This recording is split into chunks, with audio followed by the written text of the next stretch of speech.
मैहर जिले से कुपोषण की एक बेहद दर्दनाक और झकझोर देने वाली तस्वीर सामने आई है, जहां 5 साल के मासूम पवन सिंह गंभीर कुपोषण और लगातार बीमारी से जूझ रहा है। वहीं बच्चे की हालत इतनी।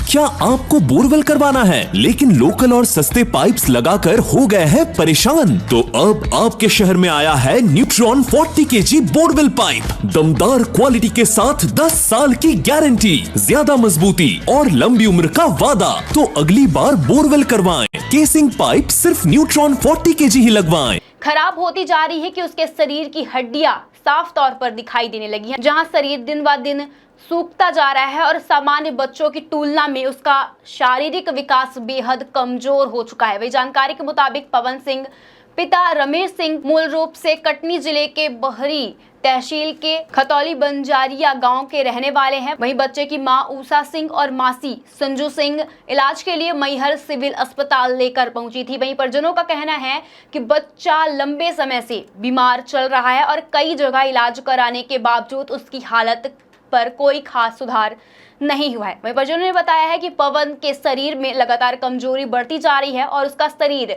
दिन में दिन टेढ़ा होता जा रहा है। वहीं हड्डियां बाहर की ओर दिखाई दे रही है और उसे गले व कंधे में लगातार दर्द रहता है, जहां बच्चा ठीक से चल फिर तक नहीं पा रहा है। वहीं मंगलवार को जब परिजन उसे लेकर मैहर सिविल अस्पताल पहुंचे तो वहां डॉक्टर भी उसे देखकर हैरान रह गए, जहां डॉक्टरों ने तुरंत बच्चे की जांच शुरू की है और अस्पताल में भर्ती कराने की सलाह दी है। वहीं प्रारंभिक जांच में डॉक्टरों ने बताया कि बच्चे में गंभीर कुपोषण यानी सूखा रोग जैसा लक्षण दिखाई दे रहा है। फिलहाल अस्पताल में उसका इलाज जारी है और डॉक्टर लगातार उसकी स्थिति पर नजर बनाए हुए हैं। यह मामला सामने आने के बाद एक बार फिर ग्रामीण इलाकों में कुपोषण और स्वास्थ्य सुविधाओं की स्थिति पर बड़े सवाल खड़े हो रहे हैं, जहाँ सबसे बड़ा सवाल तो यह है कि एक छोटा सा बच्चा 3 साल तक लगातार बीमारी से और कुपोषण से जूझता रहा, लेकिन उसे समय पर सही इलाज और पोषण सहायता क्यों नहीं मिल सकी।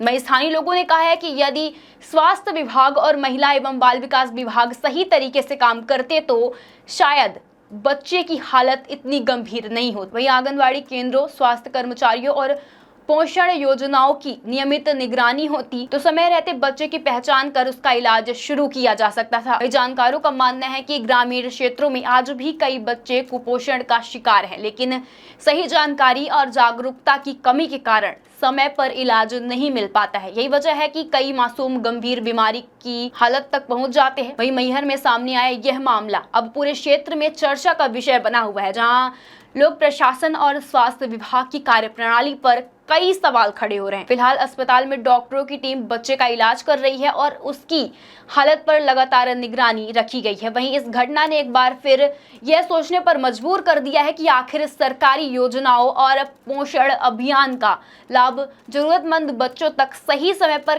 क्यों नहीं पहुंचवा रहा है। मैहर से प्रवीण गौतम की रिपोर्ट। क्या समस्या है बच्चे को? सर, इनका तबीयत ठीक नहीं रहता है। इनके मम्मी पापा सब दवा करा रहे थे, कुछ आराम नहीं मिल रहा था।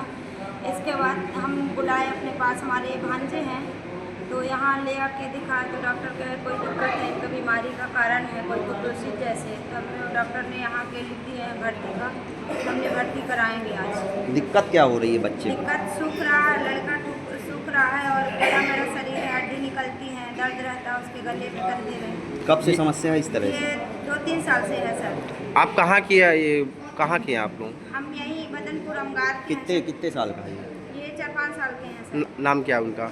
नाम है देख लीजिए, अमन। एक मिनट। अमन क्या अमन सिंह। आपका क्या नाम है? मेरा नाम है संजू सिंह। आप कौन है उनकी? उनकी भांजे, मैं मामी हूँ, मेरे भांजे।